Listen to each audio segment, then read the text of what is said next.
Pessoal, bom dia. Sou Eduardo Milanelli, sou CEO da FAP Online, uma empresa do grupo LG Lugar de Gente.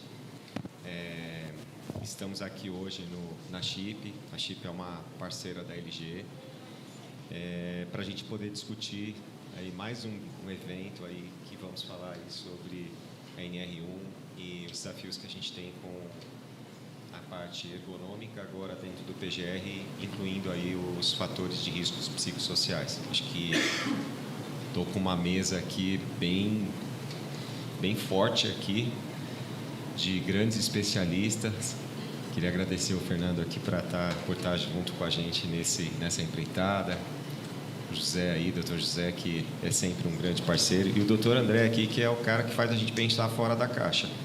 Eu sempre falo que o André trouxer para a gente aqui, daqui 5 anos todo mundo vai estar falando disso, né? Então, alguns te acham meio maluco hoje ainda, mas vão entender aí. Eu acho que é uma questão do futuro chegando bem perto.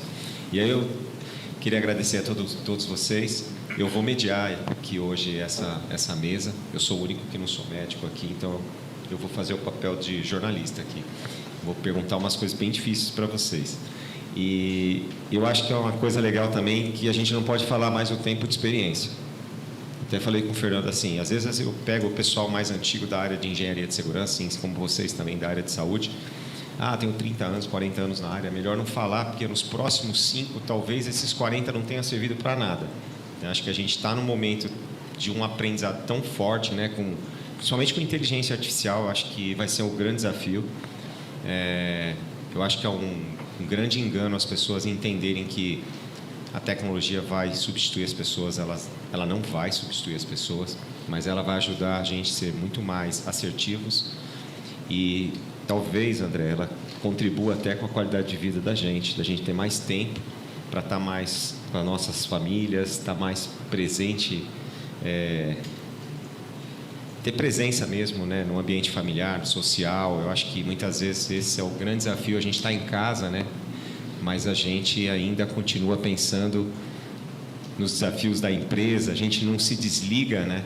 Então a gente acaba indo para casa, mas a gente não está em casa. Então acho que esse presenteísmo que a gente vive hoje, principalmente os grandes executivos nas empresas, às vezes a gente fala muito sobre o pessoal de chão de fábrica e a gente está para cuidar de todo mundo, mas a gente às vezes esquece dos altos executivos na empresa que sofrem uma pressão violenta aí também, e tem que ter uma resiliência muito grande. Não sei se essa palavra serve mais, depois você me fala, nesse novo mundo do trabalho.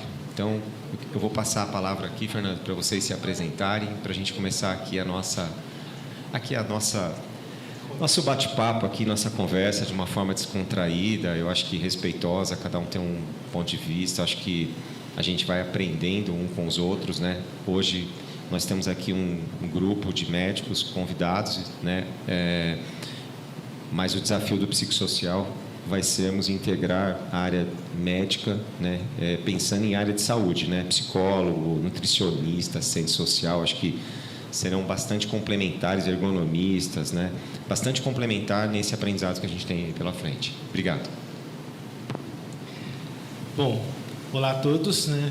Obrigado pelo convite, Mila. Para mim é uma honra estar aqui com vocês, ainda mais com amigos aqui na nossa mesa de debate, que o Zé nem eu falar, conheço muito tempo, né? Mas não é para falar os anos, né? Conheço há muito tempo. O André aqui, amigão, conheço ele desde a época dos bancos que a gente trabalhava junto, né? Então, estou em casa, tá, gente? Estou me sentindo muito bem. E aqui na plateia, né? Obrigado por todos que vocês vieram aqui prestigiar a gente presencialmente, tomar um café aqui com a gente.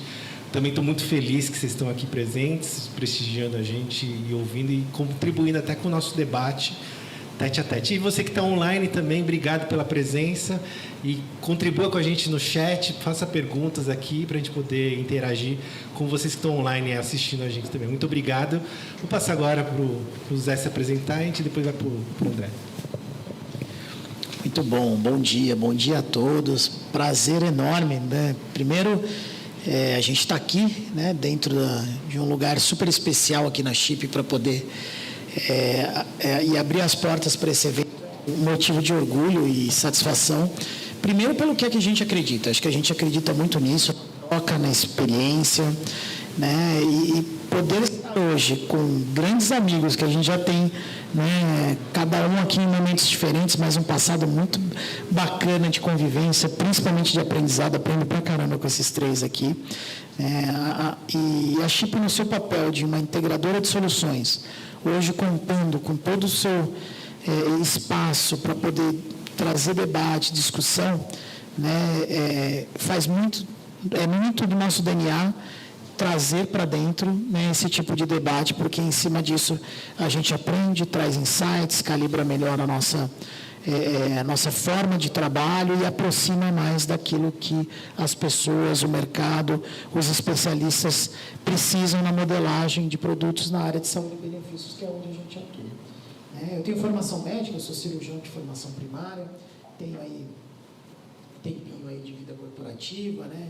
E há 2 anos e pouquinho eu venho à frente aqui da direção de saúde, né, do Grupo Chip, que são 8 empresas que surfam na integração de soluções de RH, saúde e benefícios, tá bom?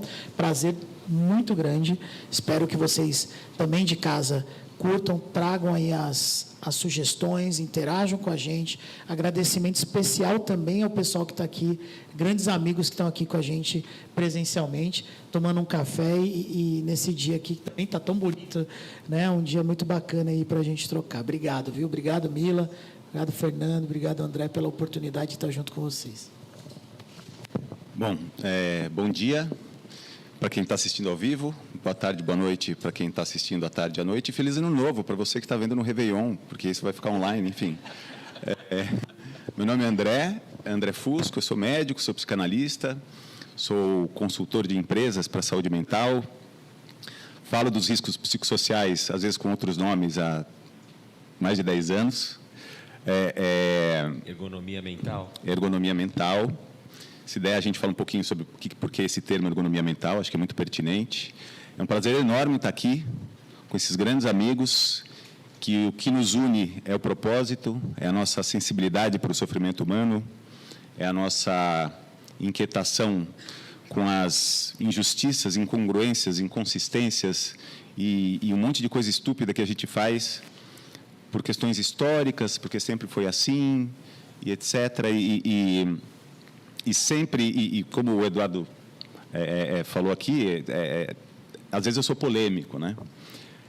Tem gente que acha que eu sou contra o capital, tem acha que... Mas é aquela coisa... Toda postagem que eu faço sua, eu recebo uns 200 críticas. Desculpa, gente, mas é que nós, psicanalistas, gostamos de expor a realidade, mesmo quando ela dói. Mas não é de maldade, é para a gente lidar com ela e evoluir. Na Revolução Industrial, os pais tinham orgulho quando os filhos iam para a linha de montagem muito cedo, né? Porque você tinha que ter muitos filhos e muitos saláriozinhos na família para a família ser próspera. E se eu chegasse lá, na época do Fordismo e do Taylorismo, e falasse, pai, criança tem que brincar e estudar, lá no futuro isso é crime, chama trabalho infantil, ele ia ficar muito bravo comigo. Ele não ia falar, filho, vai para a escola, desculpa, ainda que você é meu filho, volta para a escola. Ele não ia falar isso. Ele ia falar, se as crianças, com perdão da palavra, se as crianças são vagabundas no futuro, o problema é de vocês. Eu, com 8 anos, estava na lavoura. Vocês percebem como mexer em crenças e valores arraigados desestabiliza, irrita. E eu sou essa figura, às vezes, eu sei disso, mas não é para irritar, não é para causar desconforto, é para a gente evoluir. E essa nova NR1 traz algumas coisas muito polêmicas, porque se a gente realmente for fazer uma análise ergonômica mental, considerando os riscos psicossociais, a gente vai ter que discutir a organização do trabalho, a gente vai ter que discutir modelo de avaliação, a gente vai ter que discutir meritocracia, a gente vai ter que discutir propósito, a gente vai ter que discutir políticas, processos, a gente vai ter que mexer na estrutura, senão a gente vai ficar só enxugando pelo. Então, fico muito feliz de estar aqui com pessoas tão incríveis. Acho que o microfone está... Já estão cortando meu microfone, vocês estão vendo? Começa a falar, já causei.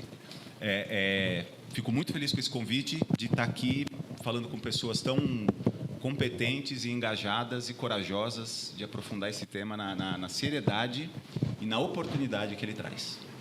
Feliz Ano Novo. Agora está funcionando aí, André. Foram vocês aí que... Legal, vou começar aqui. É muito interessante, né, como, apesar da gente fazer parte do SESMIT, como os engenheiros e os médicos pensam de formas muito diferentes, né? Quando eu entro nos eventos de engenharia, está todo mundo discutindo qual é a metodologia. Quero saber se é o ErgoCheck, se é o HSE, se é o Premapa, se é o NIOSH, se é Suzy Roger. E os engenheiros só estão preocupados com a metodologia. É muito louco isso, porque eu falo, gente, calma, a metodologia é menos importante nesse momento, né? Exatamente, porque a gente ainda vem de um modelo muito mais by the book, né? Então, assim, a gente precisa tomar um pouco de cuidado, porque quem disse que são as metodologias que vão resolver os nossos problemas, né? Eu acho que está faltando um pouco de empatia, está faltando um pouco de enxergar além do protocolo, sabe? Eu acho que isso a gente precisa levar em consideração. Estou falando isso até porque, como plataforma, às vezes você tem 10 metodologias, os caras falam, não, eu estou criando a minha. Cara, tem cada coisa que vocês não imaginam, né? Então, assim, as pessoas estão criando coisas, sendo que a gente tem tantas metodologias já certificadas, acreditadas. Então, a gente se preocupa com a forma, né? Porque se você não tem consciência, esse é o ponto, né? Do que de fato traz essa contribuição da questão ergonômica, incluindo os fatores psicossociais dentro do PGR, cara, para mim é a maior revolução que tem das normas regulamentadoras hoje. Concordo. Das últimas mudanças que houveram aí, eu acho que é a maior revolução, porque agora sim eu estou começando. Eu cheguei no chão de fábrica, eu cheguei no trabalhador, eu cheguei do lado humano, sabe? E eu acho que chama o RH, né? E hoje nós estamos dentro de uma suíte de recursos humanos, né? Chama o RH para uma conversa bem difícil, porque a gente precisa entender muitas vezes o que é benefício para o trabalhador. Eu vejo todo mundo falar muito de benefício, né? A gente está saindo do CONAR aí, uma semana de CONAR. A gente precisa entender o que é benefício. Benefício precisa ser percebido como benefício. E às vezes a empresa está fazendo, às vezes não, a empresa está fazendo um mega investimento em benefício, mas precisa ver se de fato a gente está conseguindo colher os resultados desse benefício, né? Porque o negócio o negócio investe pensando em algo em troca, né? Mesmo que seja um reconhecimento. E muitas vezes isso não está acontecendo.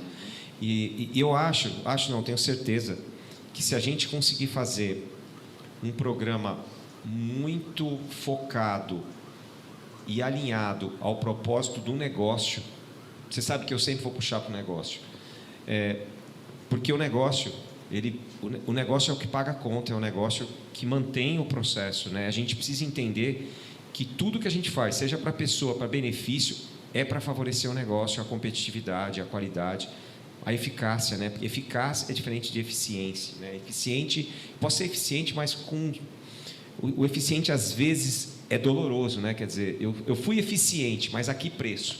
Eficaz é suave, é leve. Os nazistas eram muito eficientes. Com certeza. Então, assim, a gente precisa olhar por esse prisma, né? E a gente, nessas diversas discussões, a gente chegou a algumas conclusões que, para mim, assim, são muito importantes, e eu estou só contextualizando isso para poder abrir aqui para vocês falarem, mas que, para a gente conseguir um resultado positivo, a gente precisa engajar as pessoas.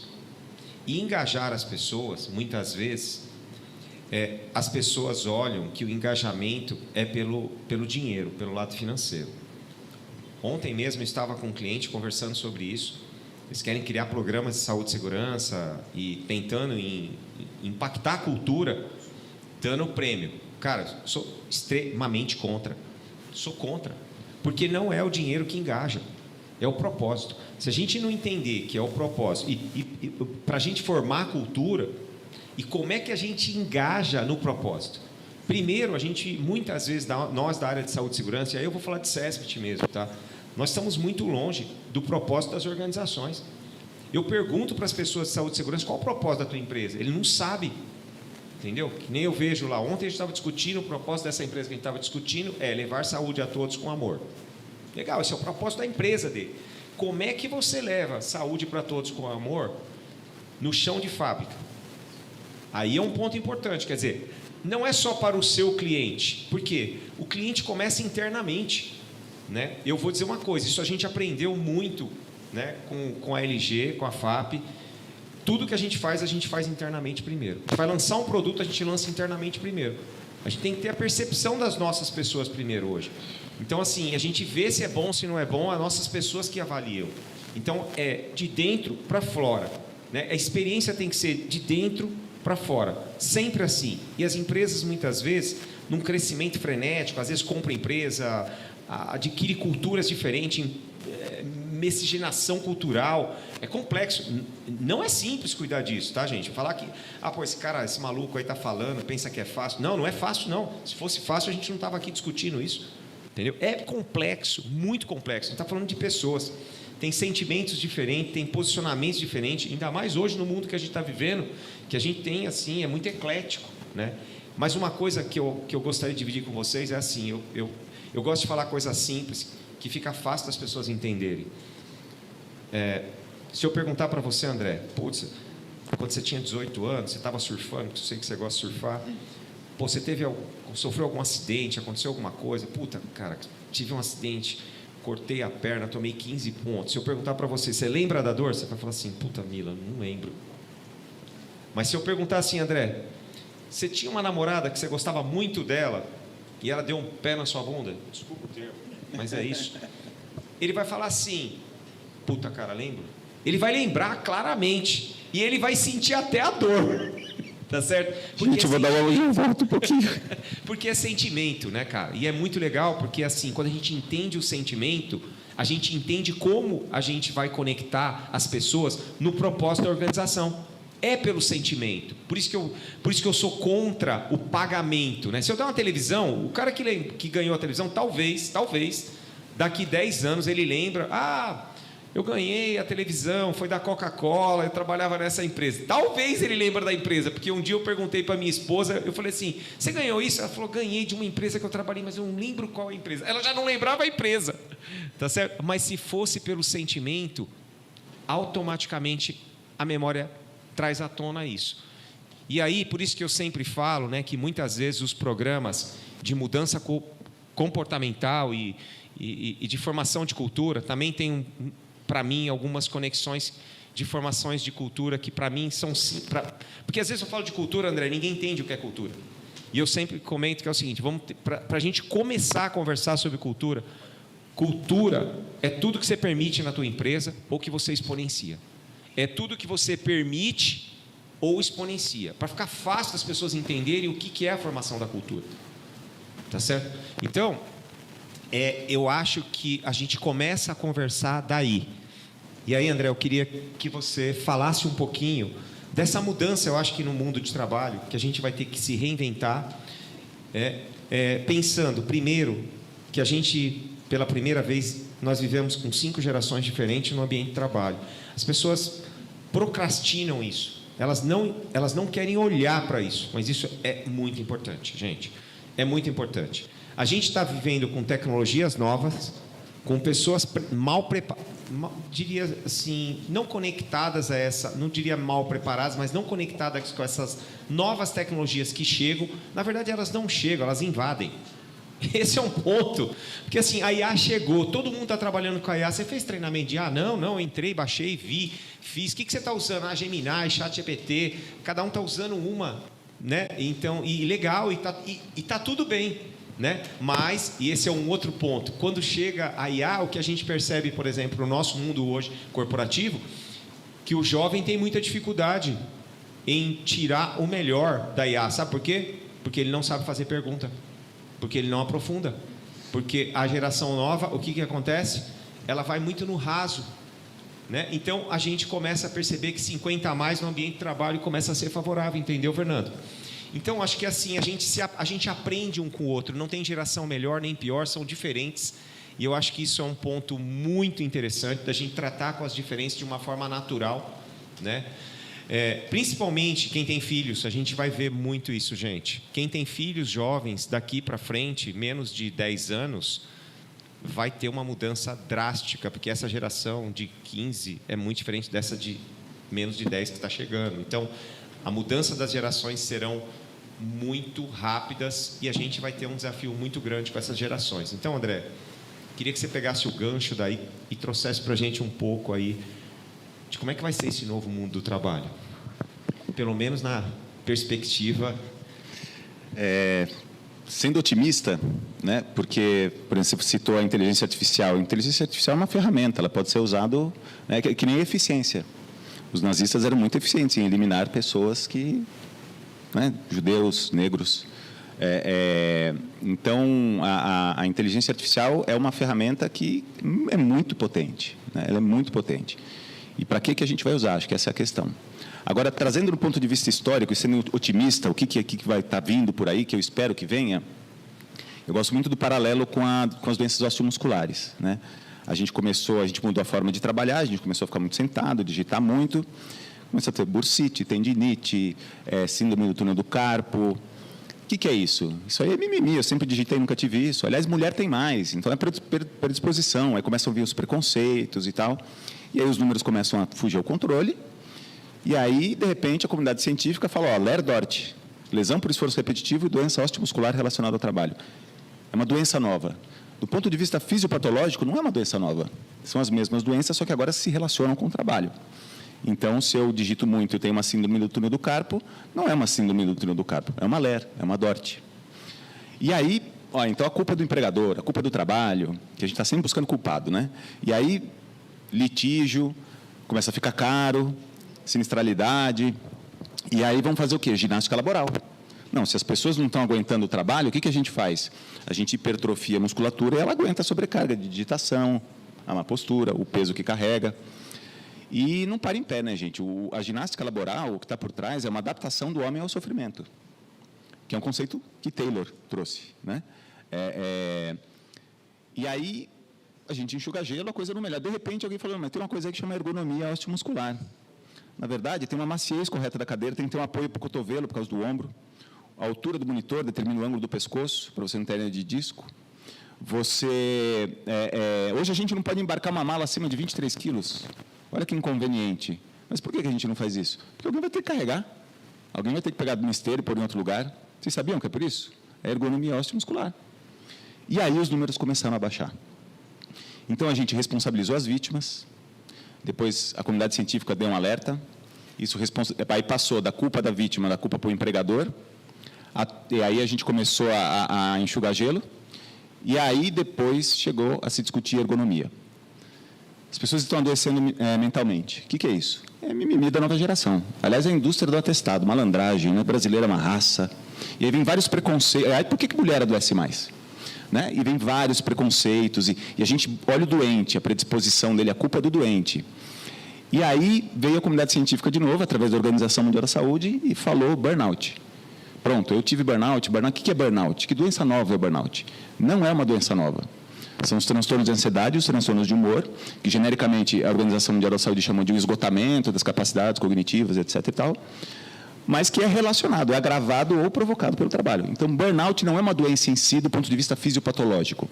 É uma relação de um transtorno de humor ou de ansiedade com o trabalho. O que a gente vai fazer? Ginástica laboral.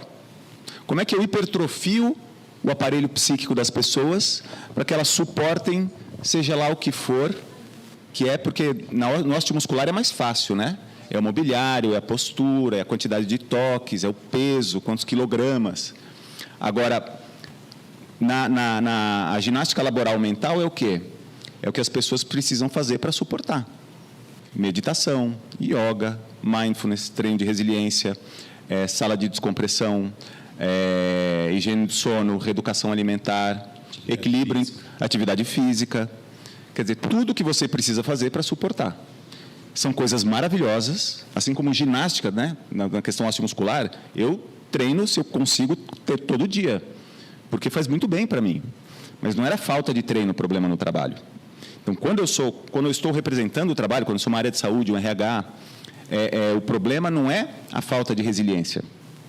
O problema não é o sedentarismo. E isso responsabiliza as vítimas.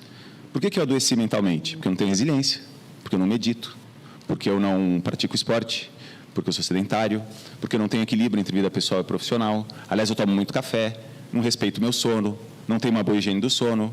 E aí isso provoca o quê? Um constrangimento gigantesco. Teve um trabalho que eu fiz, uma amostra de 90 mil pessoas, que mostrava que 90% das pessoas já em tratamento psiquiátrico, ou seja, pessoas que admitiram para si que estão doentes, já buscaram ajuda, já estão em tratamento, 90% delas não entregam nenhum atestado para o empregador. Ou seja, para cada atestado entregue, tem outros 9 falando, não, doutor, eu não vou levar isso aí, senão vou ver que a minha cabeça é ruim e me manda embora. E aí a gente fica nessa ginástica laboral. Aí vem agora a NR1 e fala, não, tem que incluir as questões psicossociais na análise ergonômica. Isso é a ergonomia mental. A ergonomia osteomuscular, qual que é o objeto da ergonomia osteomuscular? É o mobiliário, né? O que eu mexo, o que eu tenho que alterar e estudar e ver para fazer uma análise ergonômica? O mobiliário, a carga, a postura, algumas questões cognitivas também, que são mais ligadas a nível de atenção, a luz, a frequência das coisas, o ruído. O ruído já não é nem mais ergonomia osteomuscular, já estou arborizando aqui.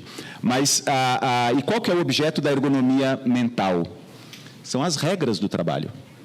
Então, é um olhar, olha só que interessante, não mais para a pessoa, mas é um olhar para o que estamos fazendo com as pessoas. Não adianta a gente falar, não, as pessoas aqui são muito competitivas, porque competição degrada relações. Competir é um instinto selvagem, infantil nosso. Assim como ser incestuoso, roubar, matar. Quando a gente nasce, a gente é selvagem. Você dá uma arma numa criança, ela mata o amiguinho. E a culpa não é da criança, a criança é impulsiva, é selvagem. A culpa é do adulto que deu acesso à arma. E como a criança depende dos adultos, ela vai se submetendo à cultura, ela vai se submetendo a essas regras. E aí ela vai inibindo, reprimindo esses instintos selvagens. Só que a nossa sociedade hoje não reprime a competição. Por quê? Porque ela é uma ferramenta de estímulo de performance. Porque hoje, se eu não fizer um ranking, como é que eu vou promover? O que é ranking? O que é meritocracia?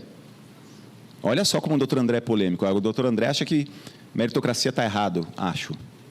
E não tem nada a ver com comunismo, com ser contra a capital. É que eu sei, através da ergonomia mental, que, por exemplo, é muito mais eficiente, muito mais positivo, engaja muito mais você ser comparado com o seu passado, para perceber a sua evolução, do que você ser comparado com o seu par, para ver quem é melhor e vai ganhar um maior bônus e vai ser promovido e não vai ser mandado embora. Isso é um estímulo pela competição, pelo medo. Por que a gente tem que estimular pela competição e pelo medo? Porque a gente está distante do propósito. Se a gente mostra a evolução das pessoas e nas metas, no modelo de avaliação, no feedback, no PDI, nos produtos RH, nas políticas, nos processos, a gente inclui o propósito, né? O engajamento, é altíssima produtividade. Então, na verdade, a gente precisa quebrar algumas crenças e valores. Por exemplo, se eu ouvir meritocracia é justa.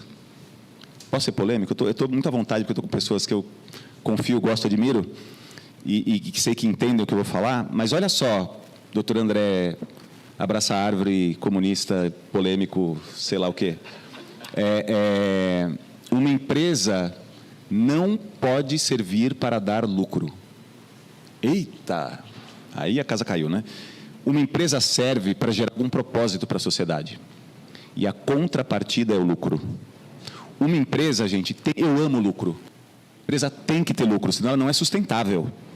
Uma empresa que não tem lucro, ela não existe. Ela deixa de existir. Mas esse lucro não pode ser o objetivo final, o principal. O objetivo tem que ser o valor que eu gero.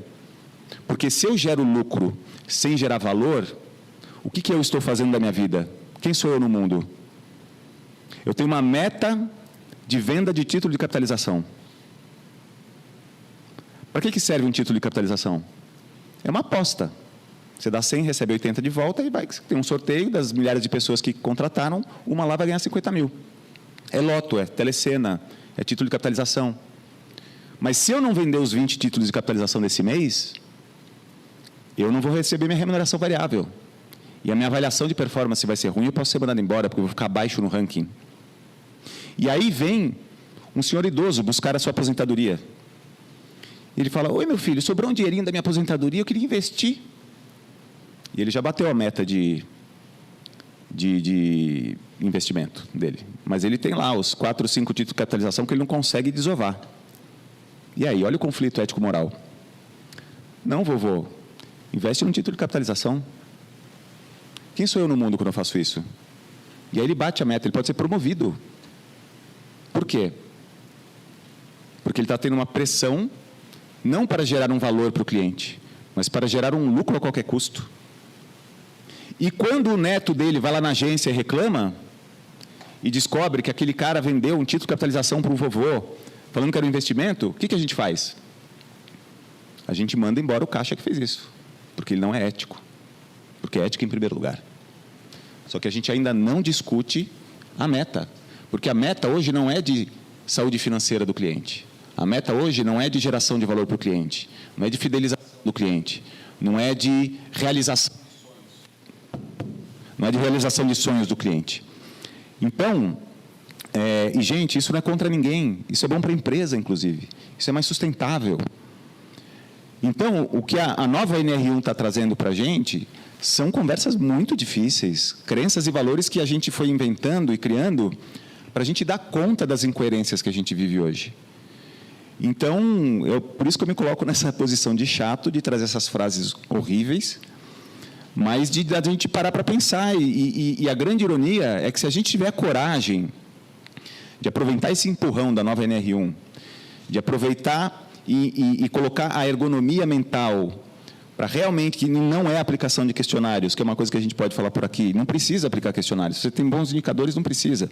A gente precisa fazer uma análise subjetiva, a gente precisa uma análise qualitativa, a gente precisa escutar o chão de fábrica, o que eles estão sentindo, o que eles estão fazendo, por que eles estão fazendo e sentindo isso. E aí, às vezes, é uma porca e um parafuso que a gente mexe e é altíssima produtividade, fecha um monte de ralo de dinheiro, de sinistralidade, de litígio, de absenteísmo, de presenteísmo. Então, respondendo a sua pergunta, Mila, é porque é Eduardo Milanelli, né? Então é Mila, para quem não sabe. Eu vejo com esperança e otimismo, mas vejo um fator limitante que a gente precisa enfrentar, e acho que esse tipo de conversa serve muito para isso, que é a gente questionar crenças e valores que a gente está muito apegado. E se desapegar de crenças e valores, abala as estruturas. Assim como um pai achava mais fácil me acusar de abraçar árvore, quando eu falo para ele que trabalho infantil não é bom para o filho dele, do que entender a dor que ele vai sentir quando ele entender que o que ele está fazendo não é o melhor para o filho dele.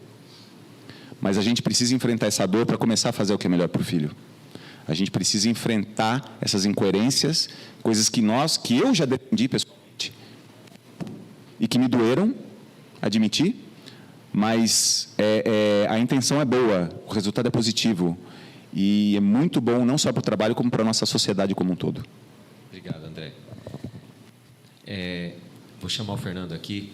Fernando, como é que a gente equaciona toda essa maluquice aqui do André, desse desafio que a gente tem pela frente aí com a saúde mental, que a gente sabe que não é fácil, engajar propósito, meritocracia, tudo isso com a saúde ocupacional, né? Pensando onde nós estamos hoje, para onde nós vamos, né, Fernando? Daqui a, 3, 5 anos. Gente, eu fiquei tão empolgado de falar que estava feliz com vocês e nem me apresentei direito, né, gente? Então, quem está online, eu sou médico do trabalho, tá? Eu já estou há muito tempo no mercado, mas atualmente estou como diretor médico para a América Latina na P&G, né? Então não cuido só do Brasil, estou cuidando de outros países também. E eu também sou coordenador do curso de saúde corporativa no Einstein e sou professor de medicina do trabalho lá na USP, junto com o João, que é o coordenador lá, né? João Silvestre. Bom, a questão toda é que, assim, fatores psicossociais é só um nome técnico que está sendo dado aí na norma, né, para uma coisa que a gente já fala há muito tempo, né? E o André já deu vários exemplos aí. Lá fora, a gente não usa muito esse termo fatores psicossociais. O termo, na verdade, é só para explicar que o que a gente quer é um ambiente de trabalho que seja seguro e saudável para as pessoas. Seguro em todos os aspectos, né? E a NR1 não fala só de fator psicossocial, a gente está pegando uma palavrinha da NR1, mas a NR1 fala de todos os riscos, né? Então, o ambiente de trabalho seguro no geral, né? Tanto para as coisas mecânicas, como a gente já viu na fala do André, do passado, que a gente ficou muito focado na ergonomia mecânica, mas também no trabalho, na carga mental, tudo isso daí. Então, a gente tem que ver em todos os aspectos. Como que eu faço com que o ambiente de trabalho seja um ambiente de trabalho seguro para todos e saudável também? E esse trabalho que a gente tem feito na Procter, a gente já tem feito muito antes da NR1. Né? Há 10 anos, a gente começou a fazer esse mapeamento dos tais fatores psicossociais, mas não é para cumprir lei, porque a P&G é uma empresa global. Mas era a coisa certa a ser feita. Era por isso que a gente estava fazendo isso. E a OMS já tem falado isso há muito tempo, desde os anos 2010, mais ou menos. A OMS tem falado, a Organização Mundial de Saúde tem falado que a depressão, os transtornos mentais iam ser a primeira causa de incapacidade nas empresas a partir de 2030. Eles estavam falando isso há 20 anos atrás, né? 2010, né, na verdade. 2030 está aqui, né? Já está batendo a porta aí, né? E falta aí 4 anos e 4 meses para 2030 chegar. Lá em 2015, a gente falou, poxa, se a Organização Mundial de Saúde está falando isso, e a gente tem percebido pelos números globais que, de fato, os transtornos mentais começaram a aparecer e tem essa tendência de ultrapassar os transtornos ortopédicos, né? Nós queremos viver uma nova onda de tendinites, né? Não sei se vocês lembram aí da época da tendinite. Para resolver tendinite, não era uma coisa muito difícil, por exemplo, em bancos, né? Que o André e eu já trabalhamos em banco. Para banco, era questão de mobiliário, ok, mas a coisa mais simples para resolver tendinite de bancário era o famoso código de barras, né? Que naquela época era uma tecnologia que já existia, mas os bancos não quiseram colocar, implantar, né? E aí veio a crise da tendinite, e aí agora todos os bancos têm código de barras, né, e o trabalhador já não tem mais a tendinite por digitar tanto, né, porque o código de barras ele facilita, né? E aqui na questão dos fatores psicossociais, temos sim várias oportunidades que não custam caro, mas dá trabalho, né? Que é a mudança da cabeça de quem tem o poder de mudar. Aí, aquilo que o André falou aqui agora há pouco, que todo mundo está vendo com maus olhos, ou muita gente está vendo com maus olhos os tais fatores psicossociais, né?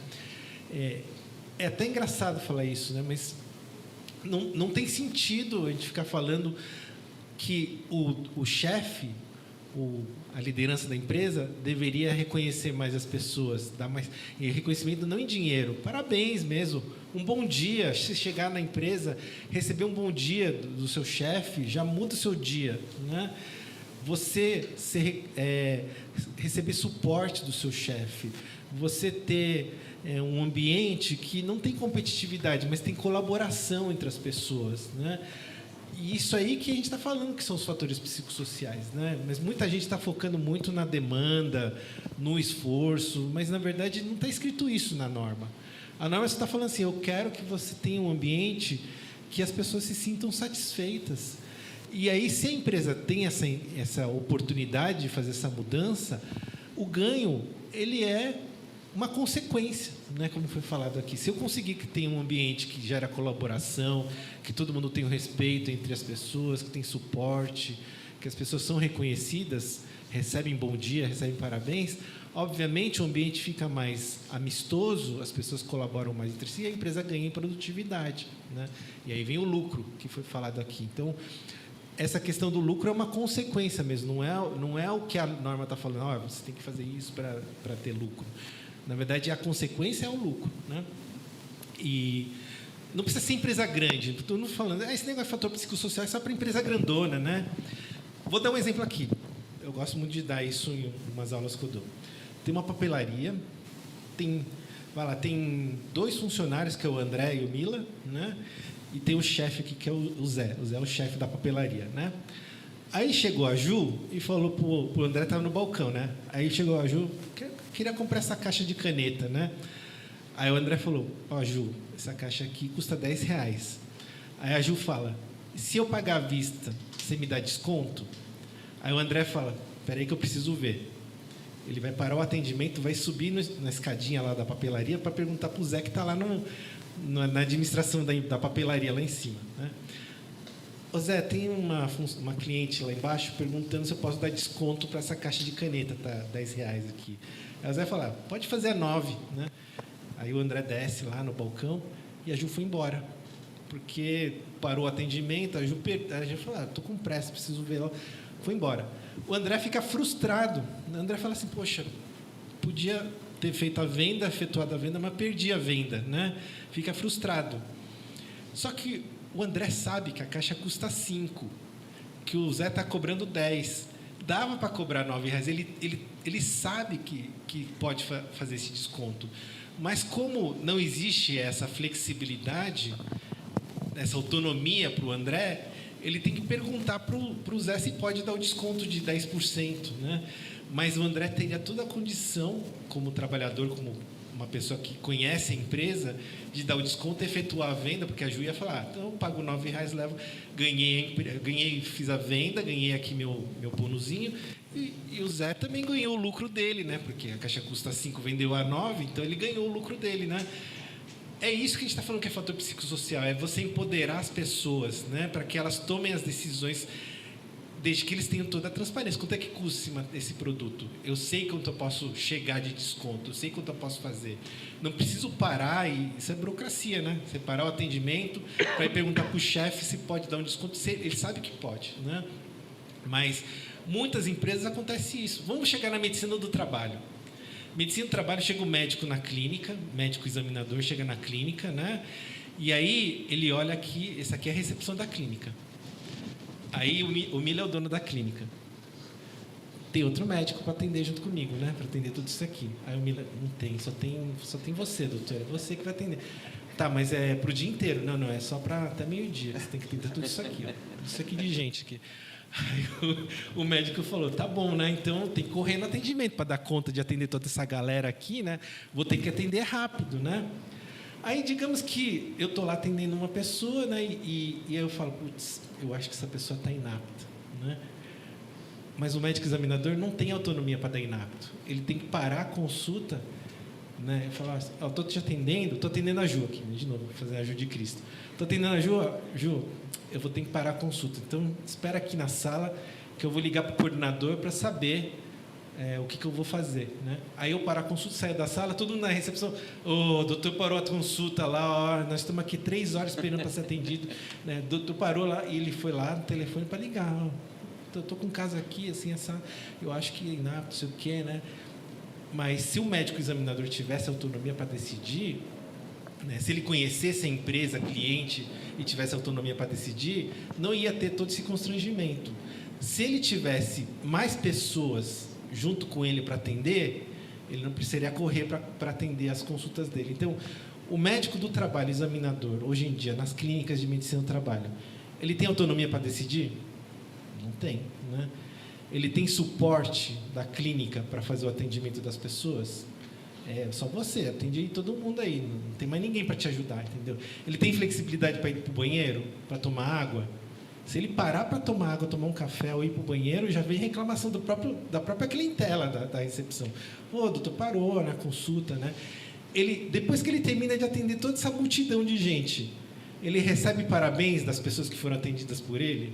Nossa, que consulta muito boa, 2 minutos de consulta. Obrigado, viu? Obrigado pela consulta, 2 minutos. Fiquei aqui 3 horas para ser atendido, 2 minutos de consulta. Não recebe parabéns do trabalhador. Não, mas ele recebe da clínica, né? Também não. Na clínica ela fala, não, você não fez nada mais do que sua obrigação, era chegar e atender essa multidão no tempo previsto, entendeu? Então, a gente está falando do conforto do médico do trabalho também. O médico do trabalho é um trabalhador. E isso é fator psicossocial. O médico do trabalho precisa de suporte, precisa ter mais pessoas para atender, né? Ou então ter um tempo para ele poder dar a consulta adequada para os seus trabalhadores que ele está atendendo. Ele precisa ser reconhecido pelo trabalhador e pelo empregador. Como é que ele vai ser reconhecido pelo trabalhador? Se ele fizer uma consulta que oriente, não é somente da apto e inapto, mas que mostre para ele as oportunidades que o trabalhador tem de melhorar. Como ele vai ser reconhecido pelo empregador? Quando o trabalhador elogia o trabalho desse médico. Falei, olha, esse doutor André é excelente, ele me fez uma consulta aqui que mudou minha visão de mundo, entendeu? Agora eu sei o que eu tenho que fazer. Aí o milionário fala assim, poxa, esse doutor André é diferenciado, né? Então eu acho que eu tenho que dar mais valor para ele aqui, né? Então isso é fator psicossocial, né? Até o médico do trabalho não tem um ambiente com fatores psicossociais adequados, né? E a gente precisa fazer essa mudança até em nós, como profissionais da área de saúde do trabalhador. Nós precisamos que as clínicas também tenham essa questão de ter uma condição adequada para o médico examinador, ter um atendimento decente, reconhecimento do trabalhador, reconhecimento do empregador e remuneração, óbvio, né? Precisa ganhar bem, né? Porque não adianta atender essa multidão de gente. Não, porque o médico examinador, a gente já tem essa multidão de gente, ele ganha bem, né? Não ganha bem, ganha mal. Se você for ver o valor que ele teve por consulta, deve ser quanto? R$2, R$3 por pessoa que ele atendeu? Né? É ridículo esse valor. Então, ele não se sente reconhecido, não é bem remunerado, não tem autonomia para decidir, não tem flexibilidade para ir para o banheiro, não tem flexibilidade para tomar café, tomar água. Como é que ele vai ficar, se ele ficar muito tempo nessa função, fazendo esse atendimento por anos, ele vai ser uma pessoa sadia? Não, ele vai adoecer. É por causa disso que o médico examinador não fica muito tempo nessa posição. Ele vai procurar outras. Ele vai, não dá para ficar aqui na parte de exame. Eu vou procurar uma coordenação, uma gerência, alguma coisa diferente, porque isso aqui está me deixando louco. Todo dia eu tenho que chegar aqui, atender 50 pessoas, de manhã, de tarde. Aí eu vou na outra empresa, mesma coisa, 50 de manhã, de tarde, e ganhando pouquinho, e não estou sendo reconhecido por ninguém. Se ele fica nessa condição por muito tempo, ele adoece, né? Então, isso é fator psicossocial. Nós precisamos que todo mundo tenha noção disso e a gente possa, então, melhorar a organização do trabalho. E aí, como a IA pode melhorar? Que é a pergunta que você fez, né? Como é que a IA pode melhorar? Olha, eu concordo que a IA pode facilitar muito a vida de todo mundo aqui e dar uma oportunidade para usar o tempo que eu estaria aí gastando para fazer e a IA está assumindo essa função, poderia cuidar mais da minha vida pessoal, né? Mas você já assistiu o Wall-E, né? Que é aquele... Wall-E, maravilhoso. Recomendo também. Da Disney lá, né? A IA já existe lá, né? As pessoas estão sadias lá. Como é que elas estão? Estão sentadas lá e sendo transportadas, mas está todo mundo acima do peso, sedentário. Então, não é somente a implantação da IA que vai fazer a nossa sociedade melhorar, mas nós temos que continuar incentivando as pessoas na promoção da saúde. Atividade física, alimentação saudável, a fazer coisas que fazem bem para a sua mente, né? Porque senão, quando a pessoa meu trabalho ficou facilitado pela IA, mas ele não é estimulado a cuidar de si mesmo, ele vai fazer outra coisa. E aí o tempo que ele teria livre para cuidar de si mesmo, ele continua trabalhando e aí continua adoecendo, continua ficando mal, né? Não sei, você concorda comigo, Zé? Deixa eu chamar o Zé aqui para um ponto aqui que eu acho que é legal. Bom, você trouxe algumas coisas aqui que eu achei interessante. Você deu o exemplo da clínica e hoje, por exemplo, a gente como recursos humanos, então a gente acaba conversando com muitas empresas e a gente percebe que muitas vezes o processo, né, uma admissão digital hoje, um desligamento digital, uma série de coisas, mesmo que seja humanizado e tal, essa admissão hoje não é muito humanizada, sabe? Eu acho que a gente digitaliza o processo para agilizar o processo e a saúde ocupacional, já que o foco aqui dessa discussão é a saúde ocupacional, é sempre o gargalo. O gargalo não é a entrevista que demorou, o gargalo muitas vezes não é o processo seletivo que demorou 20 dias para achar uma vaga, mas é o ASO que tem que acontecer em 24 horas. E isso coloca uma pressão gigantesca na saúde ocupacional, que é parte do processo de admissão, né? É uma parte. E que devia ser discutido, inclusive, com a área de saúde, um tempo que fosse um tempo, da mesma forma como você coloca lá com uma regra de recursos humanos. Eu preciso de 30 dias para recolocar uma pessoa. Eu preciso de 2 dias para fazer uma integração. Saúde ocupacional também devia ter, em função, inclusive, do tipo de exposição, né? Que às vezes tem que fazer um parasitológico, um micológico, enfim, daí acaba tendo que demorar alguns dias aí para sair resultado de exame e todo mundo quer colocar o cara correndo para trabalhar. Eu sei, é importantíssimo colocar as pessoas o mais rápido possível no ambiente de trabalho, mas se a gente mexer no processo, a gente consegue humanizar um pouco mais essa questão da saúde, né?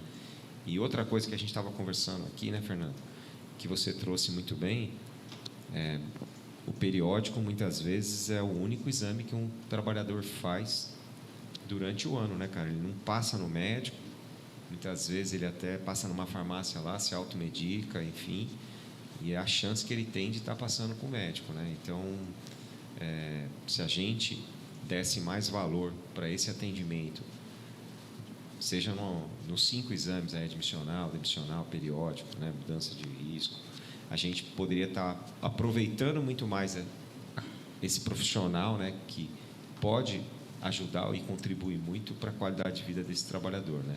Então, acho que esse é um ponto. E aí, Zé, eu chamo você aí para conversar como é que a gente integra essa saúde ocupacional, né, pensando numa saúde 360, que eu acho que é um pouco disso que a gente está falando hoje aqui, pensando no trabalhador, né, de uma forma completa, né? Ele não é ocupacional, ele não é só a saúde dele não é só no ambiente de trabalho, né, nas 8 horas de trabalho, né? Eu acho que a gente quer o indivíduo de forma integral, né? Bem, eu sei que a gente, quando fala de gestão da felicidade, porque a gente vai caminhar nessa direção. Eu vou dizer para vocês porque a gente vai caminhar nessa direção, porque a galera nova que está chegando no ambiente de trabalho, os jovens, os nossos filhos, né, de 15 anos hoje, eles querem ser felizes no ambiente de trabalho. E por isso que a gente vai falar tanto de gestão da felicidade. Quando eu ouvi, eu até comentei outro dia, quando eu ouvi há uns 5 anos atrás, num cliente meu, falando, a gente começou um programa da felicidade no ambiente de trabalho. Eu falei assim, gente, esses caras abraçam a árvore. Eu pensei isso. Eu falei assim, não, meu Deus do céu, abraça a árvore, não é possível. E hoje a gente começa a entender essa gestão da felicidade, né? E isso tem tudo a ver com propósito, com engajamento, né? Então, assim, é muito importante isso. E por mais que a gente possa, muita gente eu vejo criticar também, né? Geração mimimi chegando e tal. Geração mimimi é que vai ser os consumidores de amanhã. Geração mimimi é que vai ensinar um monte de coisa nova para a gente. Geração mimimi que vai decidir aonde vai trabalhar. Então, as empresas vão ter que se preparar muito bem, né, para atrair esse tipo de profissional para vir trabalhar nas empresas deles. Senão, eles não vão querer, porque eles vão escolher, né? Então, assim, queria que você falasse, Zé, para a gente um pouco disso, né? Onde nós estamos, para onde nós estamos indo aí. Caramba.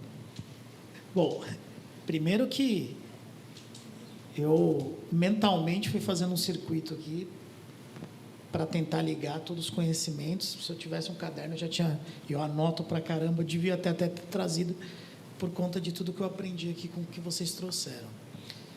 Mila, e eu acho que assim, eu vou tentar ligar alguns pontos das falas de vocês para tentar chegar, não sei se eu vou conseguir, tá? Mas eu vou acrescentar um conceito em cima daquilo. A gente começou falando muito de eficácia e eficiência. Vou trazer um pouco da base aí do Programa Nacional de Qualidade.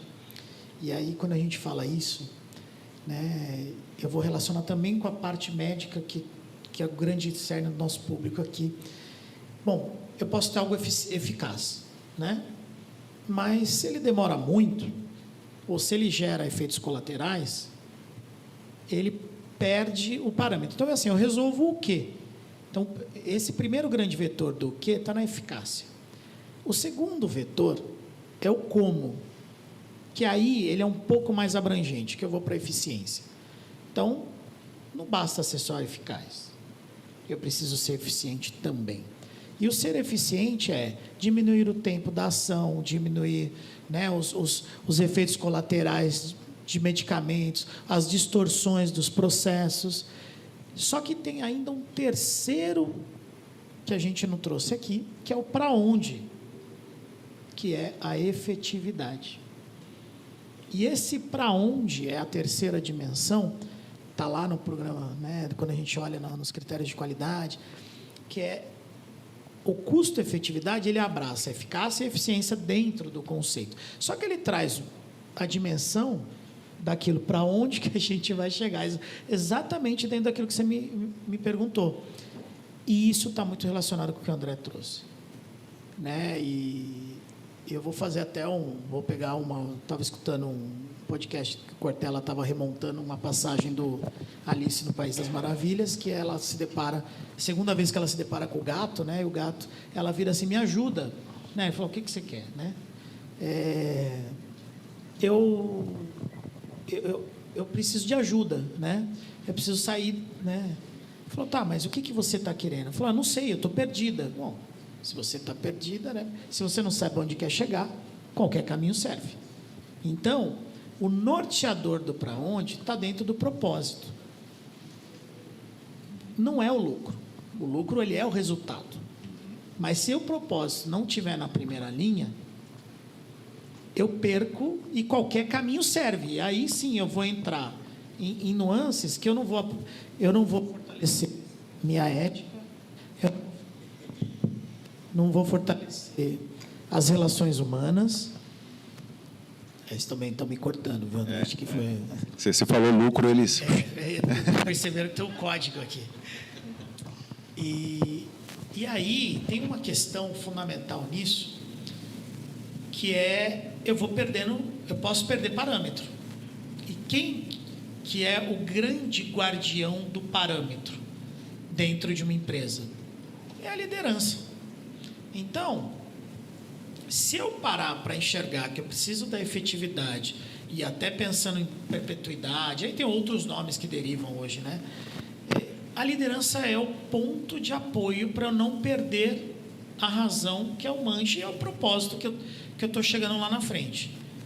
O que o Fernando trouxe da questão mercadológica do universo está muito associado, porque a gente tem uma pressão comercial que distorce os critérios de liderança e põe o lucro na frente e eu acabo desviando o negócio. É uma grande oportunidade de transformar a NR1 numa revisitação do caminho para o propósito, para recuperar o que de fato vai ser efetivo e muitas vezes não é no curto prazo. Porque de novo, adianta fazer um diagnóstico? Se eu não sei o que eu quero fazer com aquilo, qualquer caminho serve. Então, aquele diagnóstico ele tem que estar instrumentalizado por gente capacitada, e aí sim faz sentido ter uma ferramenta de IA.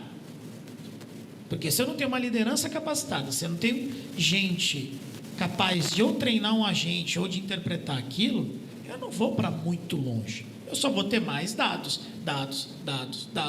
E aí entra um outro ponto, que é onde eu vou amarrar para chegar no 360 da coisa. Você comentou, são 5 gerações no mercado de trabalho. Primeira vez na história que 5 gerações se cruzam no mesmo mercado. E essas gerações, a gente ainda tem as 3 maiores, que são migrantes digitais, não nasceram no componente digital, e 2 nativos digitais, que são completamente diferentes. E o gap entre elas foi achatando muito, caindo para a diferença, né, das gerações maiores, né, do baby boomer para baixo, você tinha mais de 10 anos de intervalo. Hoje, entre uma e outra, você mal tem 5. Então, exatamente. Então, assim, você percebe um achatamento também no componente geracional. E isso tem a ver com todo o pool de informações que a gente tem dentro do negócio. Eu estou caminhando para exatamente naquele desfecho. Vou usar a área de saúde. Em 1950, né, a gente, no começo do século, a área de saúde, principalmente a área médica, ela dobrava de conhecimento em torno de 70, 80 anos. Na década de 50, isso já tinha começado a cair, principalmente no pós-guerra, né? Quando a gente entra na década de 80, o conhecimento de saúde da área médica passa a dobrar numa velocidade entre 7 e 10 anos. Quando a gente entra nos anos 2000, esse conhecimento já está dobrando a cada 1 ano e meio. E hoje, o conhecimento da área médica dobra a cada 70, 80 dias. Estou usando os principais estudos, tem um pouquinho de diferença entre eles, tá? Mas esse estudo neurocognitivo, neurolinguístico, ele mostra exatamente a diferença do mundo que o C-level, que muitas vezes na faixa etária e na geração maior, tem da diferença de quem está entrando no mercado de trabalho. E essa perspectiva também tem a ver com o nível de tomada de decisão e grau de ansiedade. A gente é analógico, nós aqui nessa mesa e a maior parte das pessoas somos muito analógicos nas tomadas de decisão. Muitas vezes a gente usa, né? Eu falo muito isso quando a gente conversa. Vocês têm ideia de quantas decisões a gente toma em um dia? Perceptivas ou não? Entre 35 mil e 40 mil decisões em um dia, de conexões neuronais efetivas para você tomar decisão. Quando a gente está falando isso do efeito analógico, eu faço uma após outra, e muitas vezes eu não consigo efetivar a sequência delas. Então, o meu líder está treinado de um jeito, e o meu liderado é totalmente diferente, porque ele acessa o YouTube, está vendo o WhatsApp em velocidade 2, está falando no Teams e ainda está vendo alguma outra coisa ao mesmo tempo. Ele atua por push. Então, ele tem uma sobrecarga gigantesca neuronal e ele faz oscilações maiores do que a gente habitualmente está acostumado. Daí que vem uma das explicações, o André é muito mais especialista para falar disso, dessa geração oscilar muito mais entre ansiedade e depressão. E quem tem adolescente em casa vai lembrar do que eu estou falando. Na hora que a gente vai para o analógico, para a conversa, para o jantar e tudo, estou entediado. Isso quando não dorme na mesa com a gente. Não é verdade? É fruto exatamente de uma diferença da percepção ambiental. Cara, eu preciso ser efetivo, eu preciso conjugar essa quantidade de informações, eu preciso capacitar a liderança e eu preciso dar conta de amarrar tudo isso dentro de uma perspectiva que fale com todo mundo. Esse é o desafio da saúde 360. Então, eu tenho que ter uma saúde que busque o propósito, tem que estar linkada no C-level. Para onde que a gente vai chegar? Como é que eu uso isso de ferramenta? Como é que eu uso a utilização do plano, o nível? Porque se eu pegar hoje, efetivamente, relacionar quantidade de atestados, as causas dos atestados, pegar as pesquisas de qualidade e saúde que a gente faz dentro, qualidade de vida, sobre a percepção de saúde das pessoas, e cruzar com o que se usa na sinistralidade, a zona de... E a gente tem aqui essa multiparametrização, a gente opera clientes dentro da Chip que tem esse universo, né? A gente aplica os questionários e atua, né, até em conjunto com o Mila, fazendo ocupacional e fazendo assistencial junto. A intersecção entre essas bases é menos de 15%. Peraí, quer dizer que o que eu declaro não é o que eu utilizo e não é o que sai de diagnóstico. Olha que doideira. Então, a 360 ela tem que primeiro visitar isso para, de fato, no diagnóstico, ter gente treinada para depurar o que não é, e aí sim, muito que vai vir como, e aí se a gente não fizer direito, vai colocar para dentro fatores de riscos psicossociais que não são, de fato, aqueles que a gente tem que mirar. Não é aquilo onde está a nossa briga, não é aquilo que a gente... E uma vez que eu miro, como é que eu ataco esse fator, mirando no propósito e na efetividade do meu negócio? E como é que eu embarco isso em uma plataforma que consiga conversar do C-level ao ambiente? Então, eu preciso ser numérico, estratificado e cada vez mais resumido, porque a gente não tem tempo e nem espaço para falar disso. Não sei se eu consegui chegar perto. Maravilhoso, fantástico, Zé. Como sempre. Não, que isso. Eu faço aquilo que eu vim depois. Eu vou te dar um exemplo. Eu dei aula há 15 anos. E é muito interessante, né? Eu tenho 2 filhos adolescentes. E é interessante como, às vezes, a gente vai fazer alguns pré-julgamentos sobre o que eles fazem, achando que a gente está certo. mas a gente pode não estar. Esse é muito louco, porque um dia eu entrei no quarto com meu filho para fazer os exercícios de física e química. Tinha uns 30 exercícios. 1 hora depois nós saímos, né? E aí veio aquele questionamento. Vocês não fizeram nada, né? É a forma como estuda. Você já perguntou para o teu filho como ele estuda? Ele faz o seguinte, cara, porque eu entrei e falei assim, o que você vai fazer? Não, papai, eu vou estudar, vou fazer esses 30 exercícios. Ele pegou os 30, jogou para a IA resolveu os 30. Ele falou, agora eu vou ver como foi feito. Entendeu? A gente faria um por um. Não. Ele só pegou a metodologia. Fez os 30, André. Eu falei, você tem certeza?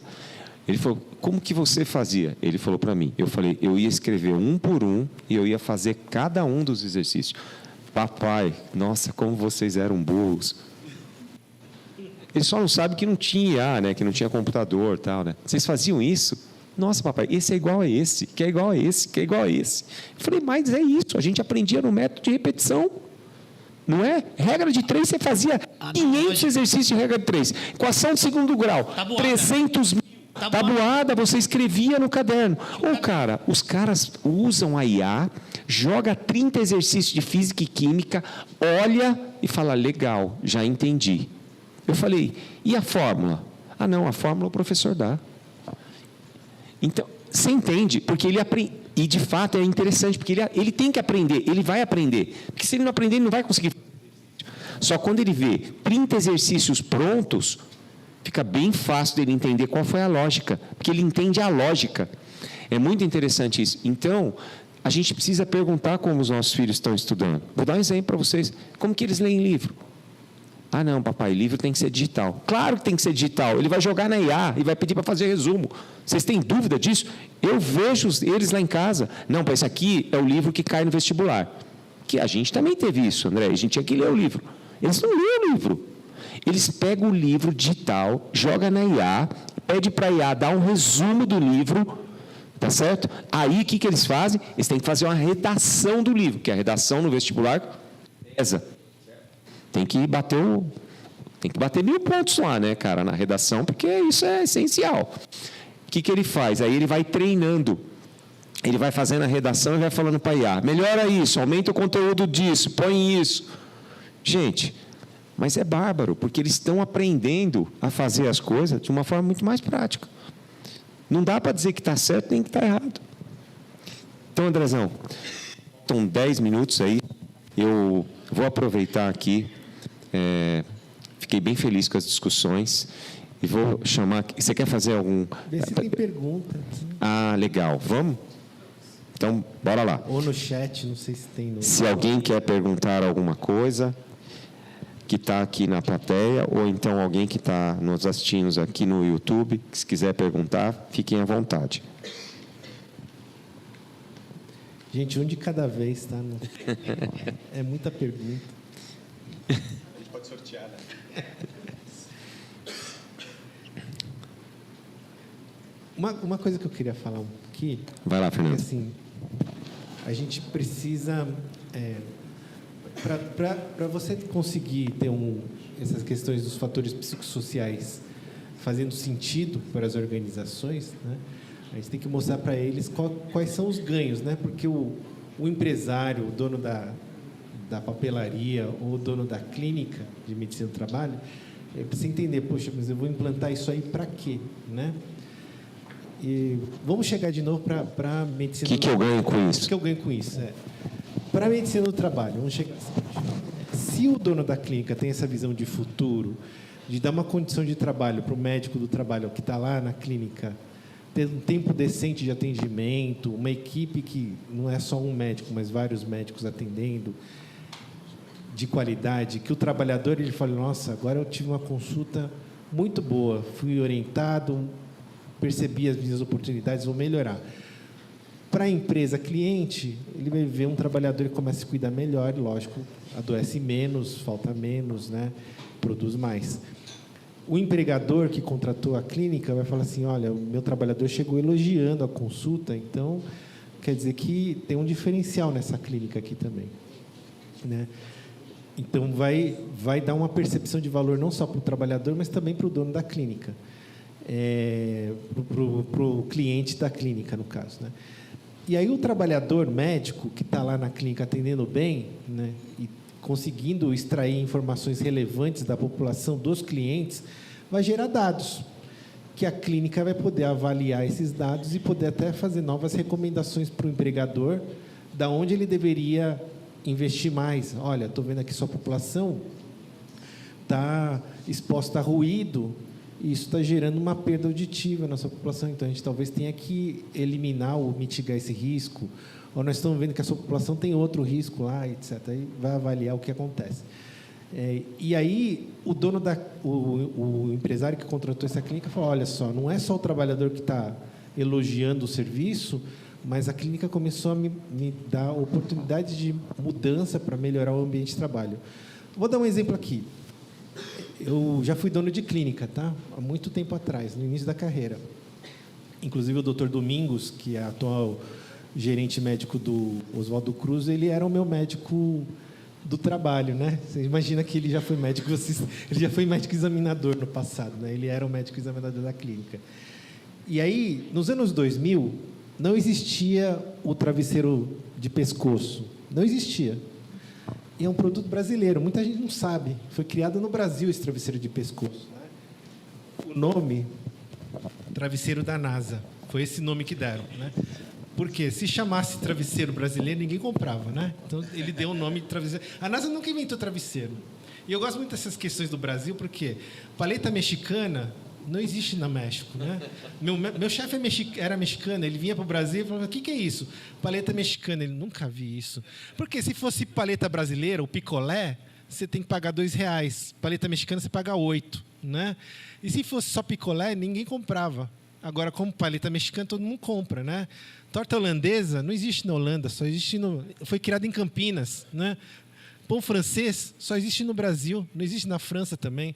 Mas, enfim, são histórias aí que a gente vê que acontecem. Então, o travesseiro da NASA é a mesma coisa. O dono da empresa, ele falou: olha, eu criei esse travesseiro, ele se molda aqui no pescoço para facilitar nas viagens aí.